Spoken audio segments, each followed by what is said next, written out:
Good evening. My name is E.R. Anderson, and I am the Executive Director of Caseworker. Caseworker is the nonprofit programming arm of Caris Books, and Caris Books is the South's oldest independent feminist bookstore. We are so honored to be with all of you tonight to celebrate Broken, Transforming Child Protective Services, Notes of a Former Caseworker by Dr. Jessica Pryce. Dr. Pryce is here in conversation with Karima Dillard. And tonight's event is co-hosted by the Georgia Coalition Against Domestic Violence, the Women's Resource Center to End Domestic Violence, and Sister Song. We're very honored to be in community with all three of these organizations and to have members of these organizations in the room with us tonight. So I'll first introduce Karima Dillard. Karima is a LMSW, RDT, BCT. She is the Director of Policy and Co-Director of the Justice for Incarcerated Survivors Project with the Georgia Coalition Against Domestic Violence. Karima has been a part of the domestic violence movement since 2017, first as an advocate and then as a manager of community partnerships for a local domestic violence agency. In her current role with GCADV, Karima's primary focus is to collaborate with coalition members, lawmakers, and key stakeholders in advocating for local and federal policies that uphold and protect the interests and rights of survivors across the state of Georgia. Karima provides leadership and oversight in GCADV's Justice for Incarcerated Survivors project, where she advocates on behalf of incarcerated survivors with a history of domestic violence. And she's joined tonight by the woman of the hour, Dr. Jessica Pryce, who is on faculty at Florida State University's College of Social Work. For the past 15 years, she has worked in child welfare from multiple angles, including direct casework, research, teaching, training, and policy development. She has trained over 150 child welfare organizations, where she empowers professionals to reimagine their role and their work. She currently lives in Florida, where she partners with child welfare leaders who are working on system-wide culture shifts and organizational change. So thank you all for being here today. And without further ado, please welcome Dr. Jessica Pryce and Karima Dillard. The moments of joy that I had, of course, came when you offered solutions, when you offered and insight. But I had so much compassion for the 20-something-year-old Jessica, new caseworker. I don't know how many of us in the room and in the Zoom room either work for child welfare or are intimately involved or directly impacted by child welfare, but that was my first time getting a deep kind of introspective perspective about what it's like to be a caseworker for child protective services. I want to start by saying that GCADV may seem to be an unlikely partner in this conversation. People associate domestic violence with domestic violence and don't think about all the other intersections with domestic violence. And there are so many parallels between domestic violence and child welfare. I mean, you could almost check them off the list one by one. What was it like for you to write this book? Well, I sort of wrote the book twice. The first iteration of the book was focused on the Black mothers that I had interviewed and just taking the reader through their stories and how these cases impacted them and their children. And when I submitted that book, I think it was a solid book, but the editor said, are you open to giving that caseworker perspective? And so writing that part was tough, and really spending a lot of time with colleagues and just thinking about the work we used to do and the work that still goes on today and ways we used to think, and that's where the framework really comes in. So I think it was tough in many ways, but then it's exciting to know that that framework really helped frame how I developed, and I hope it's helpful to other professionals too. Wonderful, thank you for that. I want to jump in to discussing disparities in child welfare. And I want to talk about those disparities because the same disparities that exist for folks involved in the child welfare system are the same disparities that exist when it comes to domestic violence. And I love that you gave the example of the movie Home Alone. We've all seen it, right? Imagine if that were a Black family. It would not be the beloved comedy that we've all come to know and enjoy around the holidays, right? It would be rife with DPS and jail and foster care, and I mean, the list goes on and on. You can see it, right? Totally see that. When it comes to domestic violence, I think one of the fatal flaws, and this is my language, of the domestic violence movement or the movement to end violence against women was that the propaganda wheel said, this could happen to anyone. And the reality is, yeah, anyone could be a victim of violence, right? But Black women are disproportionately impacted by domestic violence. Is the same true for child welfare? It is. Black families and Native families are the two that come to mind, where they spend more time in foster care. They are separated at higher rates. When they are in foster care, they move placements more than their counterparts. So they might have 3, 4, 5 different foster homes, and their counterparts might be placed in just one for the duration of their time. There was a study done about 3 years ago that looked at termination of parental rights. And the data says 1 in every 100 kids will be terminated from their parents, and African Americans are the most at risk for being legally terminated, from their kids. So there's a lot of disparity and disproportionality, and I think that it's important to not completely focus on that, because I think some people might see the data in some areas of our country getting better, like, oh, we don't have any disproportionality anymore. Oh, our Black families are coming in less. But we're talking about how you engage families as well. So we want you to treat families differently. We want families to experience the system differently. We don't want you to see numbers shift and then you think your work is done. So it's definitely a ongoing issue with disproportionality. That's absolutely iterative. So I'm not going to give any spoilers, I promise. One of the things that you seem to uncover when it comes to domestic violence is that domestic violence might be the reason that somebody makes a call on a family, but it's not always the reason that somebody enters the system. So when we talk about disproportionality and disparities, those are kind of the underlying root causes, if you will, of folks entering the system. So if for a typical caseworker, typical investigator coming into a situation where they're engaging a family, if they can't address the root causes, what are we actually doing? And the reason I'm asking this is when we think about the root causes of domestic violence, people often think, oh, people just don't get along or they have difficulty managing conflict. And the reality is that the macro perspective has everything to do with systems. And I imagine the same is true for child welfare.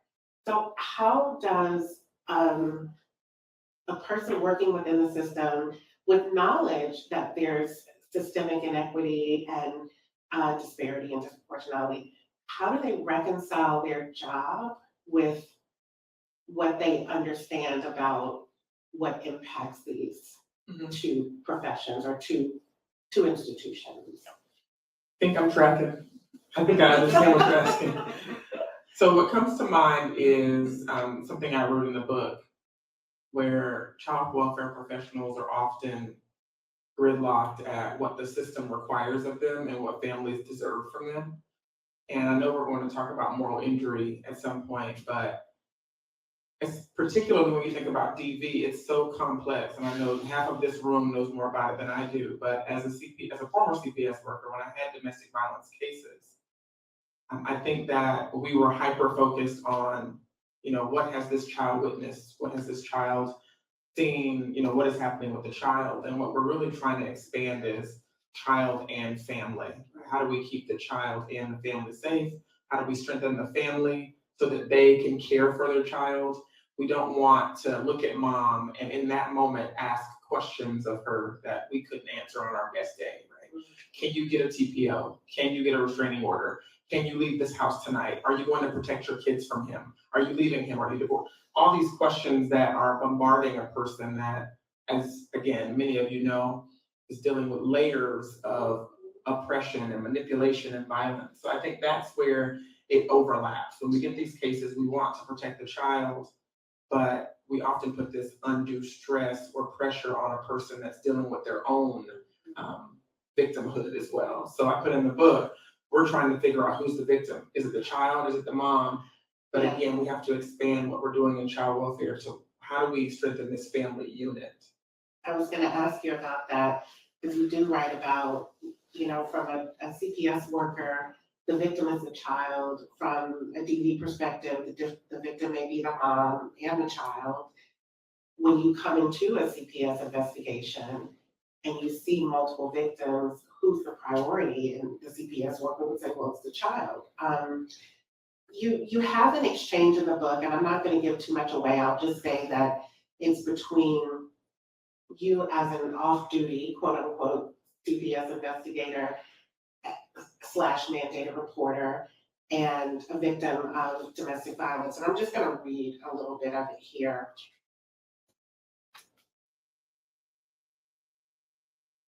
So you, as the young 20-something off-duty CPS investigator, say, I think you should call the police.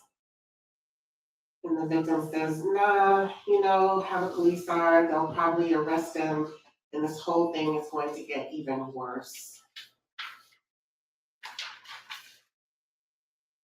Your reflection in the book was that I instantly felt a combination of fury and pity. All the years she's been accepting this dynamic made me suddenly angry. This man had a history of violent behavior, and he has threatened to kill you in the home where you and your children are sleeping. Yet it appeared to me that her main concern was that he might get arrested. And the reason I'm sharing this is because I could bet good money if we polled 100 random folks, they would say the same thing. I'm angry that she stays. When I think about the policy work that I do, so often we are met with very well-intentioned, caring, kind, concerned legislators, well-intentioned, who feel the same way. Why don't they just leave? Why don't they see how injurious staying is to the child? What have you come to understand about why survivors or why victims stay? Oh, so many reasons. Sometimes it's economic. They need to be in a relationship financially. Sometimes it's just they've been so emotionally depleted. There's psychological abuse, there's emotional abuse, so they don't believe in themselves enough to leave. And ultimately, someone asked me at a recent event, well, what do you do in that situation, right?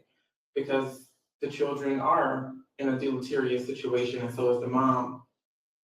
And there are no easy answers, but I believe that it's going to be important to bring people who the mom trusts in the same room with her, and we talk about it as a family. Because she's not going to trust us if we're there practically threatening to take her children. So I often say, how do we bring in people in her own family? How do we bring in community folks that she trusts? How do we sit down and talk about what does it mean to be safe? Is there anyone else that you trust who can support you in this work? And then what sorts of things do you think you need? Because often we say, I think you should go to this therapist, or I think you should go to this counselor. And I think sometimes they feel that they have to do that to keep their kids. And they're not actually engaging in the process to actually get the help they need. So I just advocate for, again, trying to build trust and trying not to have coercion, or if you don't do this, then I'm going to take your kids away. And that, to me, that's just very, very harmful. Yeah, you mentioned in the book a few times that it feels like reunification is held as ransom.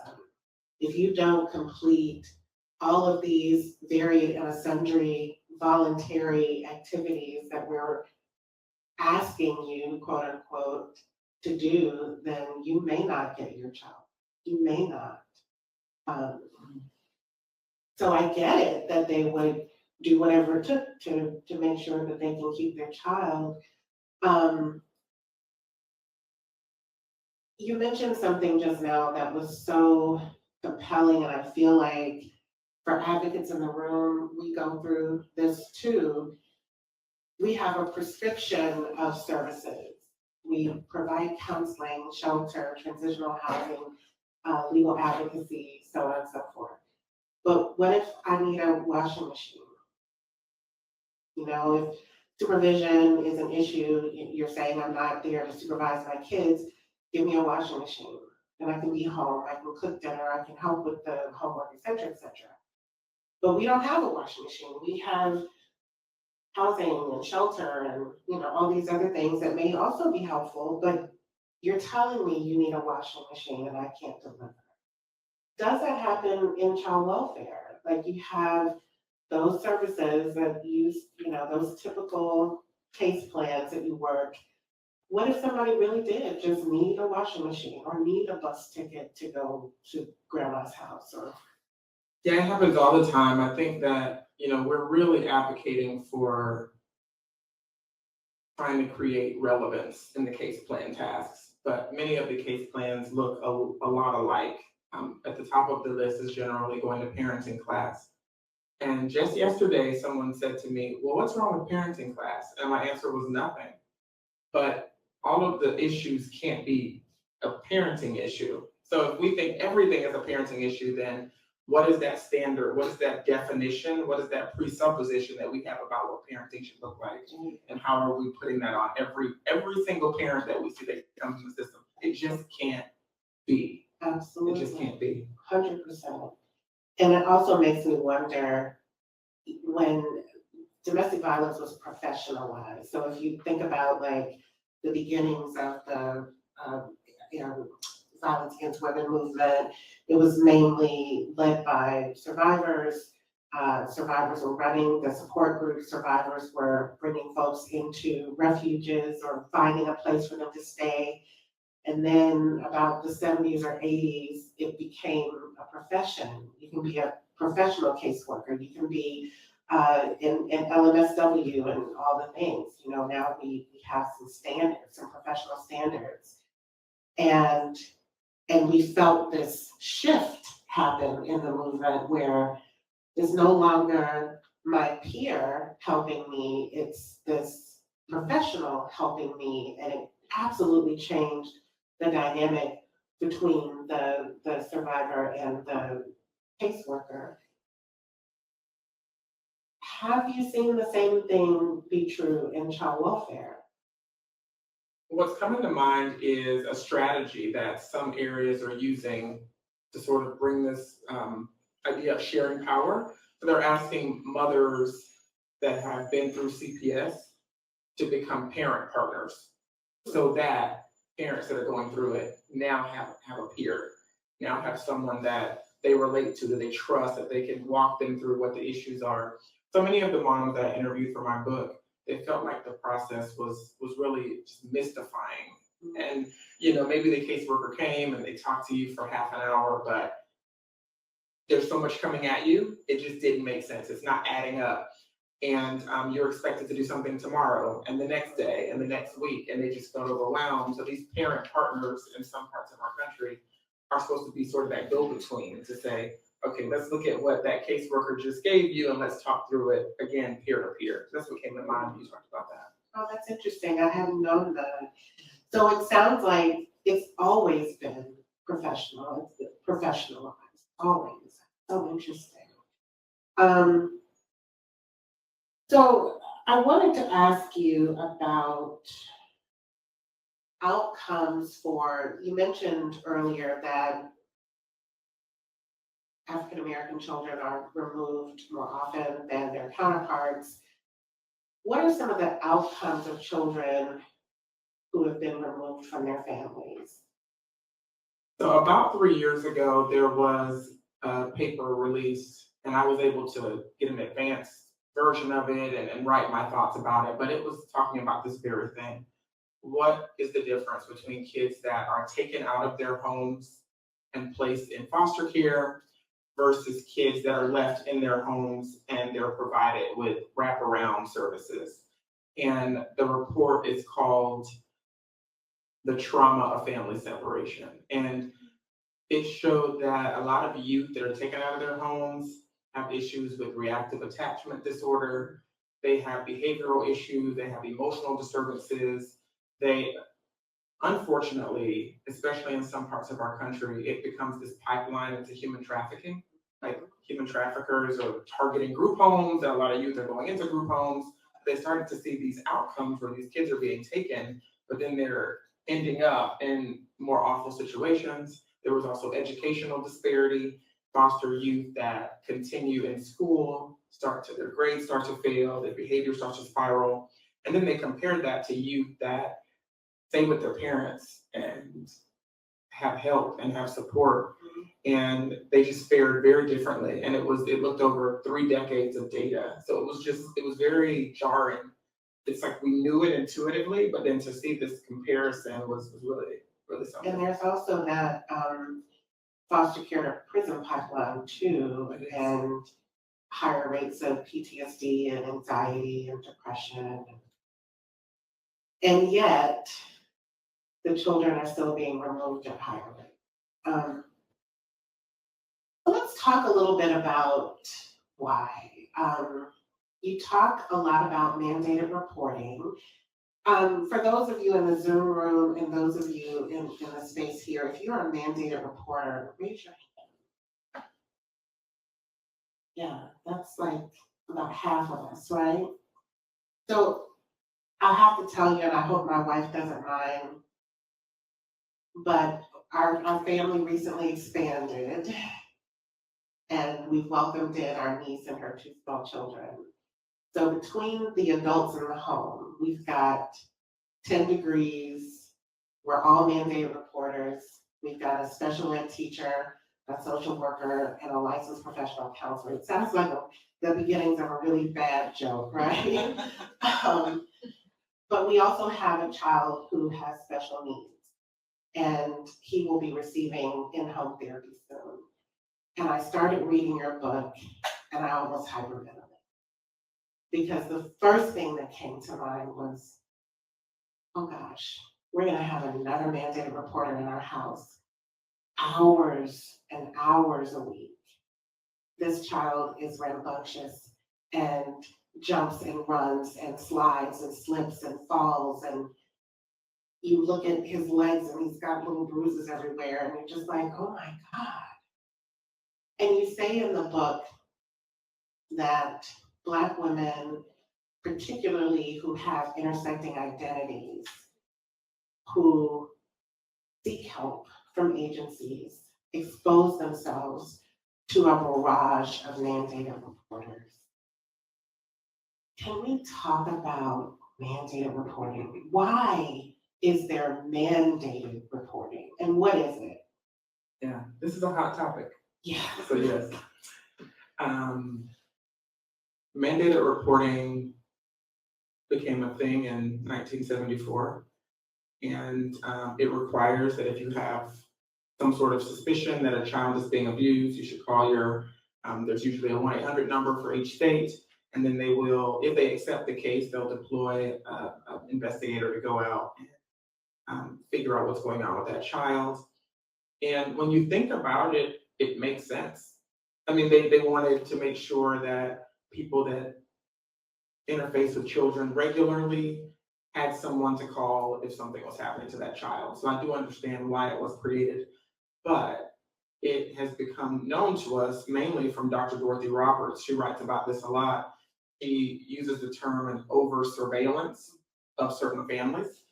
And it just started to, when you start to track and look at the data over the past 30, 40 years, a lot of the people that are calling these in work at TANF, or work when people go try to get food stamps, or work at housing coalitions, or work at schools. Educators are one of the highest number of people that call in reports.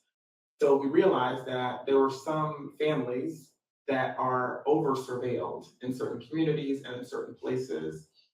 So again, I think that it was well intentioned. I talk about this a lot. Well intentioned, but now that we see that it's harmful, what can we do to change that? So in the book, I actually offer considerations before you report. And I'm saying that specifically because at first it was what to do before you report or things to do, but I said put considerations because it is a felony if you don't. So I did not want anyone to think that I was discouraging them to report, but I am telling them to consider these. I think there's maybe 6 or 10 things before you do. And I think that after you consider those things, you may very well still report, but now you have more information for that person. You're not just calling with 2 or 3 different suspecting ideas that you have about what's going on.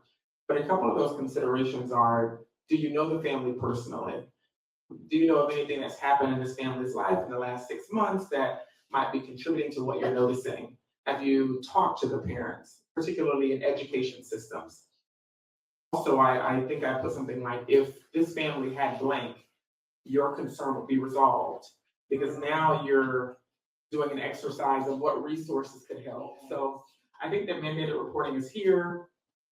I can't imagine it's going anywhere anytime soon, but I just wanted to create some sort of resource for folks to stop, pause, and think about what's going to happen after you make this report, because I don't think a lot of mandated reporters know what happens after that is accepted. And how many of those cases of mandated reporting actually convert to a bona fide, legitimate case that needs investigating? I would say 60%. 60, that's Yeah. pretty high. Yeah, because some of them are screened out, and when they're screened out, they do not have an investigation. And there's also research that says African American families are screened in at higher rates. Their calls become investigations more than other families. Yeah, as you say also in the book that there are some communities where CPS never sets foot in, and there are some communities where they have a regular presence. So that again goes back to disparities. And we see that when we talk about mass incarceration and over surveillance of certain communities. We see that in school with suspension rates for Black children being different from their counterparts. So this tracks, right? Have you heard of mandated supporting as opposed to reporting?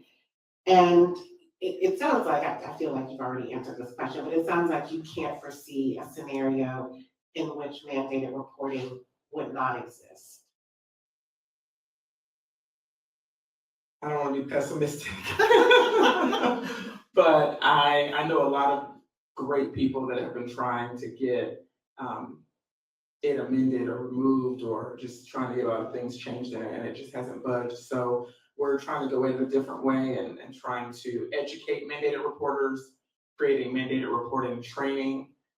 It's obviously not required, but I know a lot of counties and states are creating trainings around implicit bias and family dynamics and individualized considerations and community resources, and they're inviting mandated reporters to come and get trained, to think through before you make that call and to understand what resources are in your community.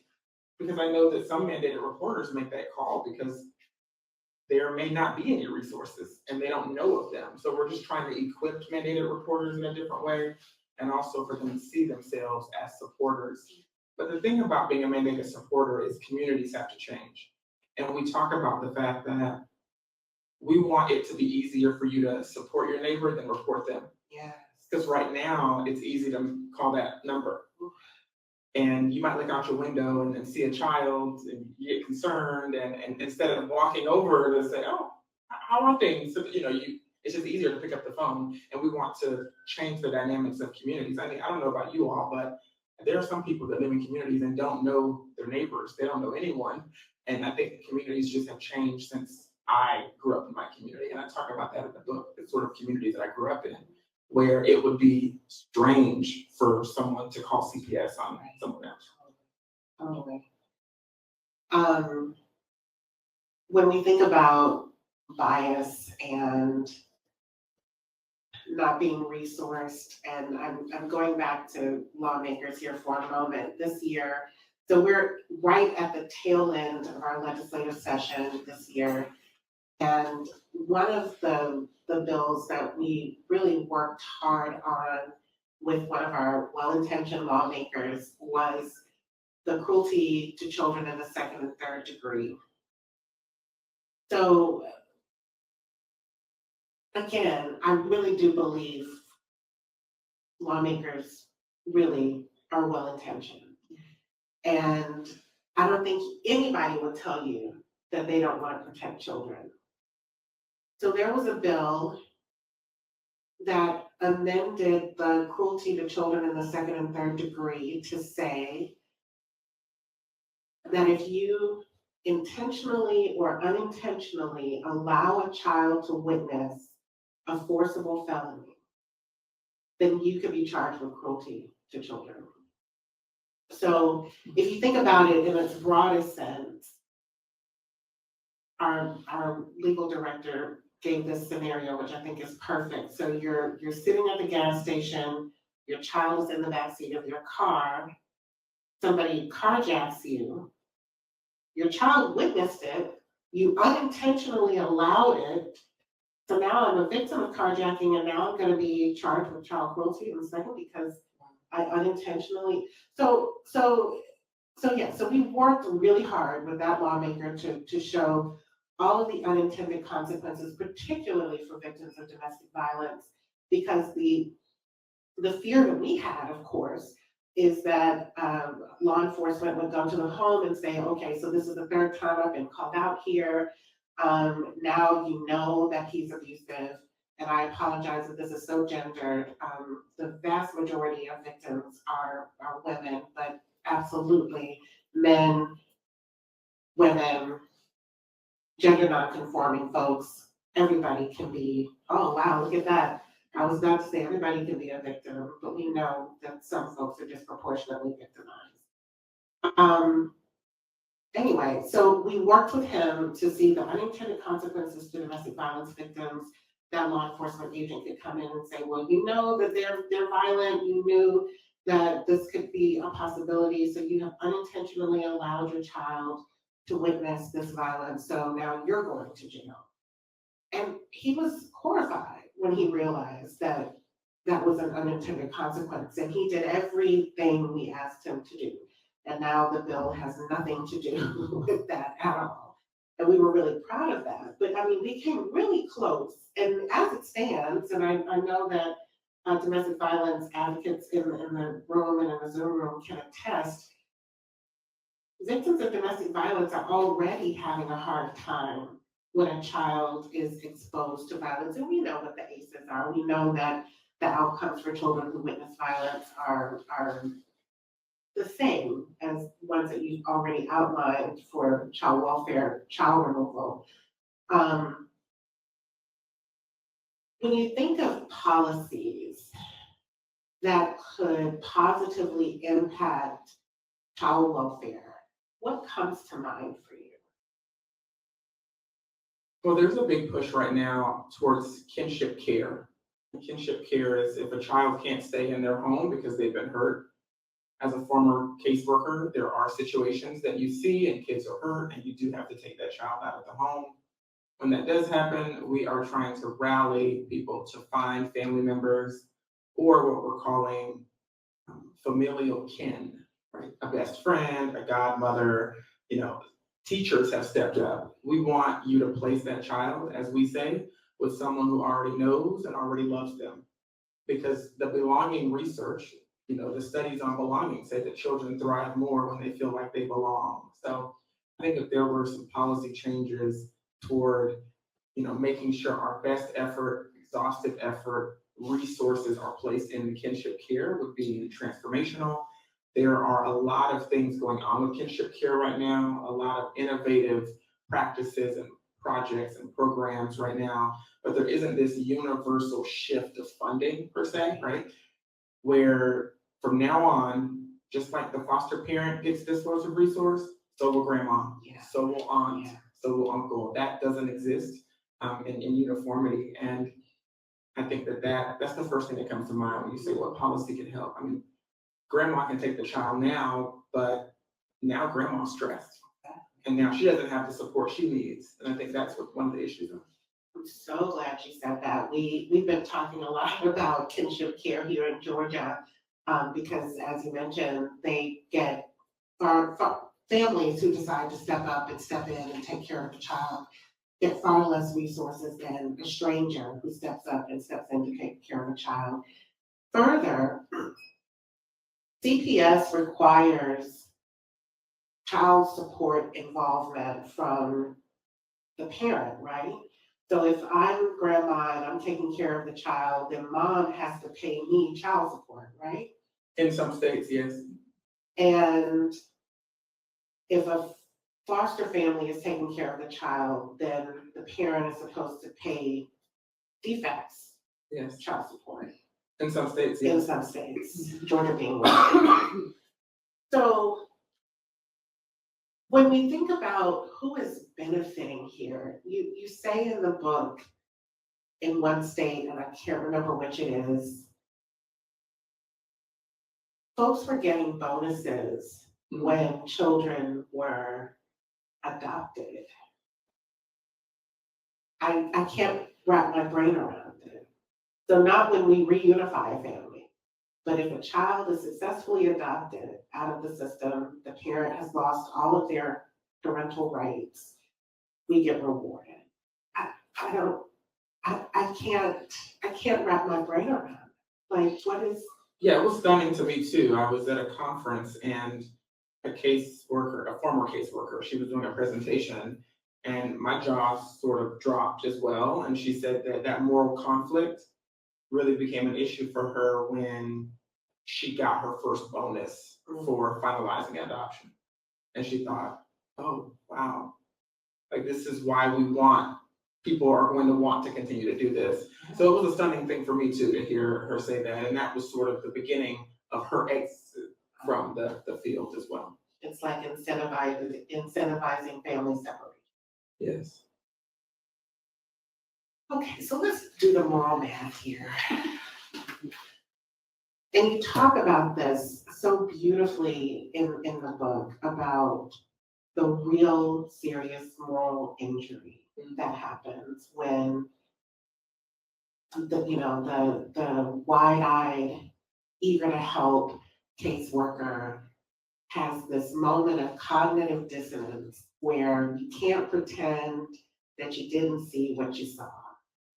And when you do the math and you have to take account of how complicit you've been in your work capacity in harming families, moral injury happens. And I have to say, it is not often that we use the words moral injury. Usually when we hear those words, we think about combat veterans, folks returning from war. And even in those instances, the government has these reentry programs. I don't know if we have any veterans here in our space today, but I mean, for better or worse, they have a reentry program. What am I to do if I'm a caseworker and I've read your book and I'm like, oh, all the words, all the feelings, right? And I'm injured, I'm devastated. What do I do? Where do I go? What do folks need? How can we help? I have this like really strong desire to just hold a healing circle for all CPS workers, but what do folks need? Well, I'll start by talking a little bit about moral injury. The research on it essentially showed us, they surveyed caseworkers, and the research basically said that caseworkers make decisions more often than not that are against their better judgment. So if day in and day out, you're making a decision about a family that you would not have made if you weren't wearing your badge. Like you're thinking in your head, this mom needs help, or I shouldn't be doing this, or I don't want to take this child, or you don't want to do what you sort of have to do. And if you do that day in and day out, you do start to feel this moral injury. So that's really where that term started to surface. And I think that when it comes to folks reading this book, not everyone will have that reaction. And I talk about that in the book. There's a developmental arc to this work. And I think some people's reactions will be different. Some people will say, oh, wow, like these were unintentional things. What do I do? And I ask the child welfare workforce all the time to think about what they can do next time they're in front of a mom, next time they're in front of a dad, or next time they're in front of a child, because it takes time to move the system. So this book is really about this radical thought of introspection. Like, what can I do for this mom tomorrow when I see her? I often end speeches or keynotes and I say, this is a marathon, but it doesn't mean we can't start tomorrow, right? So when you meet that mom tomorrow, how do you share power? How do you move with compassion? How do you be authentic? How can you be honest? I think, I was in a training recently and I was telling them that it's actually compassionate and honest to tell a mom, I know you're struggling. I hear you. I've heard your story. I'm, doing all you can in that moment. But then to be honest and say, and tomorrow we're going to court. And I don't know what the judge is going to say.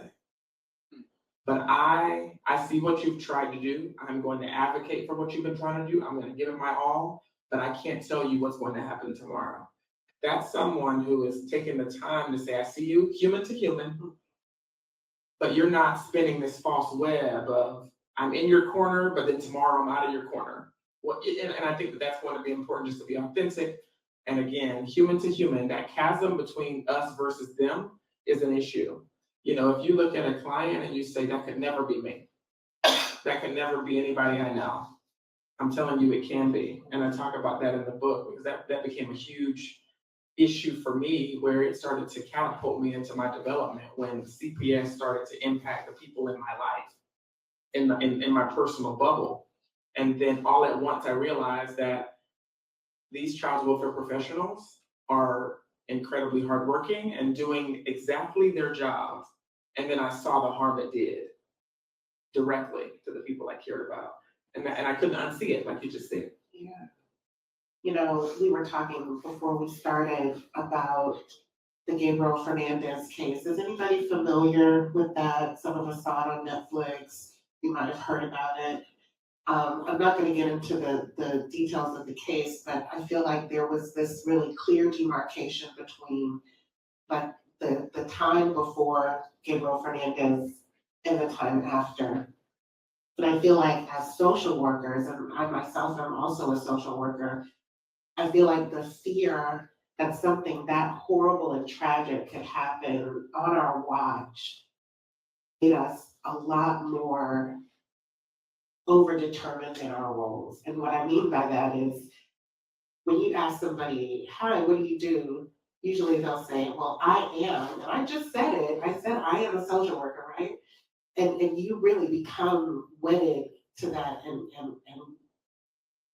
molded to that role, and it becomes overdetermined in so many ways. How did you move from, and I'm going into your 3A framework, which I thought was really brilliant. How did you move from being an agent to an advocate to an activist? How did you separate yourself from that overdetermined agent role to where you are now? And I mean, you really do talk about it so well in the book, so I don't expect that. I'll try to remember what I wrote. So an agent of the state is someone that, you know, you got trained and you're going out, you're working with families, and you're really, I think I put in the book that the system is sort of has the strings and you're just doing the work, Yes. but you're really just, you know, doing this over compliance, over determining, you're very risk averse, which means, you know, risk aversion is you're so afraid of something happening, you try to control everything. And how many of us know there's a lot out of our control? You know, we can try our very best, but there's still so much out of our control. And when you are led by risk aversion, all of a sudden your job is about you. It's system welfare. It's not child's welfare anymore. It's all of a sudden it's all about protecting the system and not protecting the child or the family. So that agent is really functioning in that realm. And then as I moved through that into advocacy, I think that what moved me was really seeing people in my personal orbit impacted by the system. And then I had a lot of questions.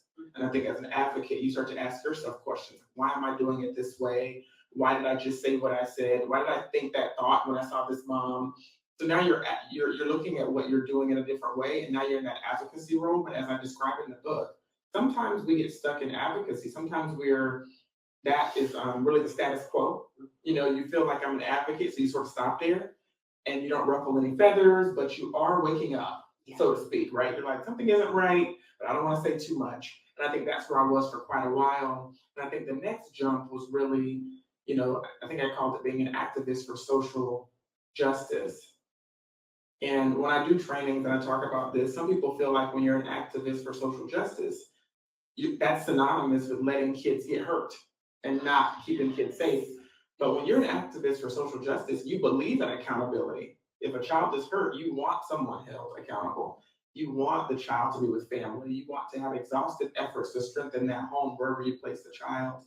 So when you become an activist for social justice, you don't just ask yourself the questions, like you move beyond introspection, and now you're asking other people questions.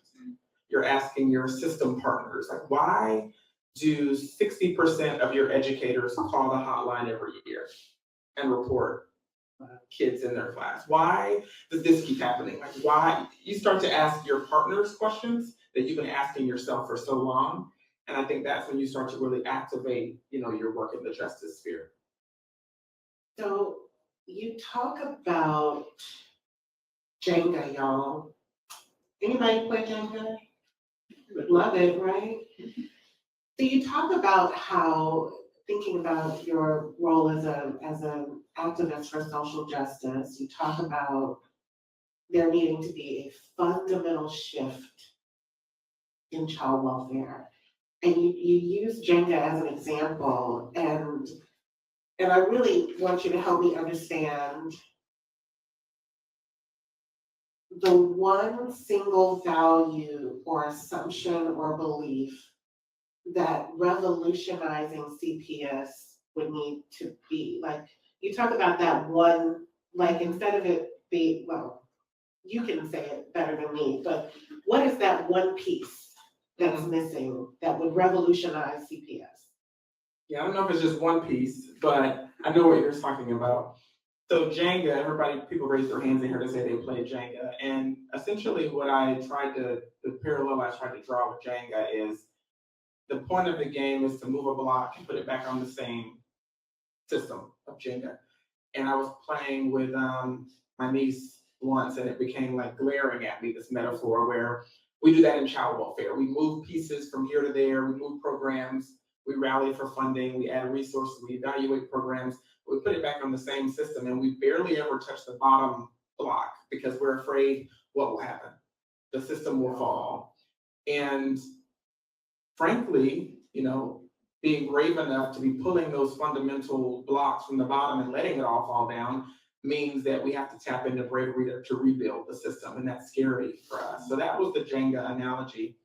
And what I talked about in the book is, if you were to Google rebuilding Jenga or something of that nature, there are people that rebuild the system in different ways. And I was watching someone live build a new Jenga tower, and he built it on one block only. And the block was standing up like this. And then he built it out, and it was huge. It was wild to see. And I just sat and thought, oh, what's that one thing we could start a new system on? And when I train child welfare professionals, I ask them, if you could rebuild the system today, what would you start with? And some of the ideas that people have is family connections are sacred. That will be their fundamental assumption. Someone else said in a training that parents are trying their best. That would be their fundamental assumption. Someone else said that they would put that relational connections, community connections are important, or community as a champion. So just trying to think about where we can springboard a new system was where that Jenga analogy came from. Beautiful. Can you imagine a world without a CPS institution? I think I can imagine it in my wildest imagination. Yeah, right. Yes. Well, I want to open it up for folks who have questions. We could talk all night. Do folks have questions or comments online, ER? Not yet. Not yet, okay. How about here in the room? ER's gonna run a mic over to you. Nobody's ready yet. I'll ask a question. Okay. We always like to think about who your book is in conversation with. And so who are some sort of community writers or book elders that you kind of think of or thought of when you were writing this book? So if you've heard of the book Evicted, that was a book that really inspired me when I read it. I think I read it 10 years ago. And if you read Evicted, it's really complex, right? You have landlords trying to make ends meet, and you have poor people living in homes trying to make ends meet, and they can't afford the rent, but the landlords need the rent. And, you're going back and forth in this dynamic. And I think the author was masterful in showing us how difficult and complex the housing crisis is, and also offering solutions. So I think that was hugely impactful for me. And that's what I wanted to bring across with this book. As far as the caseworker perspective, and then like unintentional harm done, because you hear the voices of moms through the book. And Dr. Dorothy Roberts is a huge champion of this work. And I think that her work has really impacted me, in particular, her work around over surveillance and community compliance.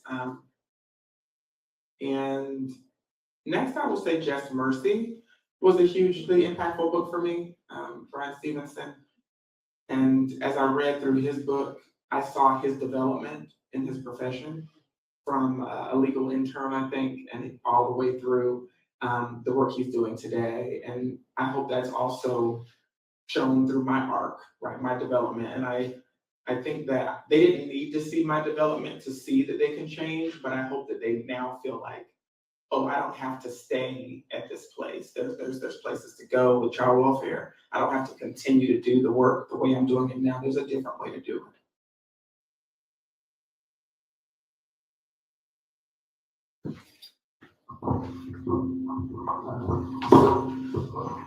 Being completely new to this topic, so I thought. But sitting here, what's come to mind is the perspective of the foster parent. I have, in my 50s, I have women who have had children, and then they see fostering as an opportunity to not only support the community, but selfishly have an experience mentoring and parenting. Would you say that from the vantage point of everything you've spoken about, that this book speaks to you in a way, a new perspective for the foster parent? Yeah.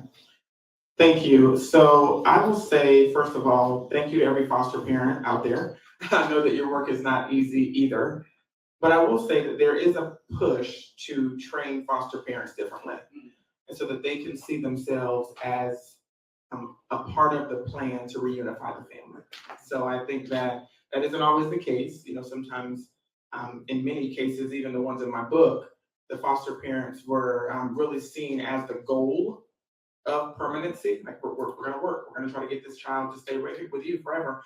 And I think that sort of dialogue is unfair to foster parents, to be honest, because they get attached and they feel like, wait, the system is working to help me get this child. So I think that we're trying to really train foster parents differently to, again, see themselves as, hey, you're a part of the entire plan to bring this family back together, if at all possible.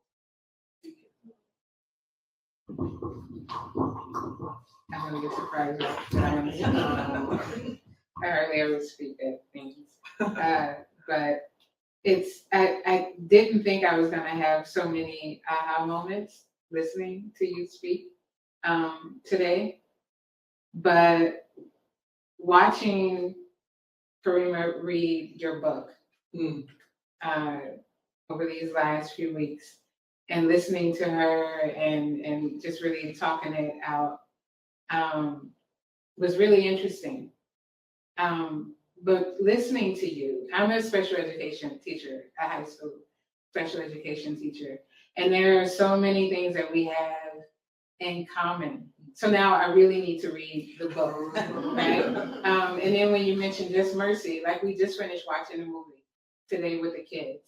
So I was like, oh my gosh, but as you were speaking, the last thought that went through my head was, oh my God, I am going to revolutionize the special education. Like, there's so many things, and I was thinking the whole time you were talking, I was like, these are my kids. Like, there are so many kids that are in the system, right? And they are either off track, their attendance is horrible. I still have to deal with the parents, right? So there are so many things that are just like it's amazing. And so it's like, I'm gonna write a book. I'm gonna do all these amazing things because I couldn't believe it. I'm just like, it's all of these like aha moments. And I'm like, oh my gosh, like it's amazing. So I have to thank you, and so thank you. What's your name again? Patricia. Patricia, thank you for sharing that, A. And B, I've been astonished by how many people that are not in child welfare that read this book and say, you made me want to change my own field. And it's remarkable to me, and I'm just so thankful. Because again, I wrote this book, for child welfare and of course community partners, but I had so many teachers tell me that, and attorneys to say, I want to, change the way we're doing things in the court. I want to change the way we're doing things in my school. And I just appreciate you saying that because I've been hearing that a lot, and that is so very exciting. And then now you see why I was so upset. We had a whole conversation about mandated reporting. We had an argument, pillow talk, argument. And I was like, you need to read this book. You need to read this book. And now you can. We often hear a lot of questions about the rural-urban divide, and sometimes that's code for white and black. But we know in Georgia there are plenty of rural black kids. And do you make a distinction between how the system operates in the country versus how it operates in the city? Well, research actually talks about how geographic, factors impact who gets reported and who doesn't, because it sort of goes back to that surveillance, like who is seen and who isn't. Are you in a densely populated area or are you in a rural area? And I share a story when I do my keynotes about going out to a home in a rural area when I was a caseworker, and it took like 45 minutes to get out there. I'm like dreading this drive. And then I get out there and I meet the family, talk to the child, and I realize that there have been multiple things happening for a long time that no one ever knew of. Because again, it could be because of location and geography. So I think that is a part of it, and it's showing up in the research too. What struck me also in your book, you talk about how folks don't know their rights when it comes to child protective services. Like, I didn't know you could say no when they knock on your door and say, can I come in and look at your child? I didn't know you could say no. You can say no. And there's somebody in the book who did say no, and his family had a very different outcome. And I wonder how many folks are doing know your rights, and maybe rights and responsibilities, I don't know, when it comes to child welfare. Just, do you all know of anybody doing know your rights trainings? I know New York is, for sure. There's a lot of things coming out of New York around making sure parents know their rights when CPS comes to their home, and attorneys in New York are really trying to somewhat be on call. If CPS comes to your home, call us and we'll try to talk you through what's going on and give you some advice. Do you have any tips for folks? Just the quick. I know you're not here as an attorney and not official, but do you have any like know your rights tips for folks who might be watching? So before I answer that question, because I got this question recently, someone asked me, would you advise someone not to answer the door? And I said, that's a tricky question because the person that did not answer the door in my book was a white male and with a private attorney and, had a lot of things, so I think it depends on, somewhat like what resources you have, unfortunately, that can fight on your behalf, because someone could refuse to open the door, but we can get a court order to come right back. And if they don't have an attorney fighting that court order, if that makes sense. So I think that a quick know your rights blurb could be, if you have an attorney or even an attorney friend, I think it's great to call, talk to them before you, engage in anything. But again, not everybody has that luxury, to have that on speed dial if someone comes to your home. Thank y'all so much. Thank you, Thank you. everyone, for being here. Thank you, Karima. Thank You're you. great. Thank you to our partner organizations and everyone watching with us. We really, really, really appreciate it. We have one more question actually that I think is really helpful. Can you share your perspective on the staggering disproportionality of LGBTQ plus youth in care and the multitude of obstacles they encounter, where and how we can build a safety net for them when their families are not a place they can return to? Yeah, that's huge. I can't speak on it in detail, but I can say that I know a lot of states who are trying to build trainings around it for group home, people that work in group homes, case managers, social workers, guardian ad litem. They actually want a part of their training to be, hey, what are resources for the LGBTQ population? How can you create safety in this group home? Because if you have 6 beds and you have one child that is feeling like under attack and not wanted and doesn't belong, how are you going to figure out that dynamic? So what I can say is people are trying to incorporate that into training.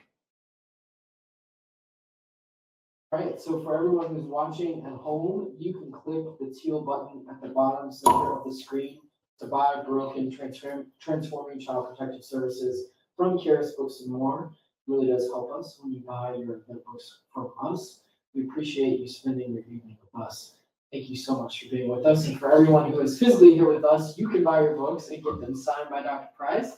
So please hang out, meet one another, ask more questions that you might not have wanted to ask on a microphone, and make yourselves at home. We really, how about one more round of applause for both of us?